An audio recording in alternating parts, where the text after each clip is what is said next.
I posted a two-part behind-the-scenes look at my field trip around northern Arizona and southern Utah. I went to Toadstools, Horseshoe Bend, Lake Powell, and South Coyote Buttes. Now let's talk about the actual field trip. I like planning out several places to go on my field trips, especially when we're talking about smaller places where I wouldn't necessarily make the long drive to see, them on their own. Like, I wouldn't have driven several hours to Page, Arizona just to see Horseshoe Bend. But as a part of a larger trip, it's a great add-on. On day one, I drove along Vermilion Cliffs and into Utah. I drove through Kanab to pick up my hiking permit for South Coyote Buttes, though that didn't quite work out. More on that later, though. From there, I headed for Toadstools. It is a part of Grand Staircase Escalante National Monument in Utah, near the Arizona border. It's a short hike to an otherworldly area of hoodoos and changing topography. I had a few things with me. I had the Nikon D800 with two lenses, the 24mm f2.8 and the 105mm f2.8 macro lens, and then I also had the Nikon 1V1 with the 6.7 to 13mm lens. That setup is so light that it's easy for me to justify bringing it along for those ultra-wide shots. These gave me a whole range of possibilities because there are lots of things to photograph. You can really let your creativity lead the way here. Next, I headed into Page, Arizona, where I was staying for the night. There were two places there that I wanted to visit, Horseshoe Bend and Lake Powell. I went to Horseshoe Bend first, as it was nearing sunset. It is a special place in the Colorado River where the river makes a crazy horseshoe-shaped bend.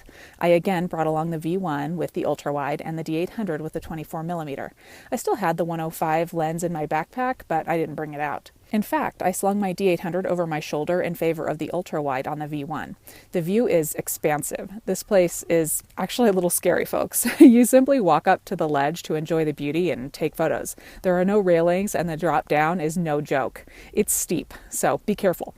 Even being this far from the ledge gave me that funny feeling in my legs. Now, it is a short but annoyingly sandy hike to get here, and there isn't much else around. This is one of those places that is a great add-on to a larger trip. Then I hurried over to Lake Powell to a scenic viewpoint near Wahweap Marina, where I wanted to catch sunset. I had all the same stuff with me, and I had the time to play around with all of it. We all know that sunset is a great time to take photos. The light is amazing. But one of my favorite things isn't so much the end result of the photo, it's the discovery of it, how every moment shows you something new. The light will touch off of different places and different pieces of your landscape from minute to minute. The next morning was my adventure to South Coyote Buttes, the capstone of my trip. I had some unexpected detours, but it was well worth it in the end. First, I mentioned permitting at the beginning of this video. You do need a permit to hike at South Coyote Buttes. They only let in several people every day to preserve the land. On the day of the hike, I woke up before dawn to get out there and had my route all planned out as much as I could using a GPS app on my iPad. There are a few ways to get there, some more difficult than others. There are some basic road signs, but they just mark the roads, not necessarily tell you what the destination of the road is. You can't get out there if it has rained recently either. It is suggested that you have a four-wheel drive vehicle with a good amount of clearance for most of the roads, and it is actually required for others. By the way, there are even guides that you can hire if you aren't so sure about your navigating or off-road capabilities. The road that I ended up on was one of the roads where you need four-wheel drive. It was deep sand.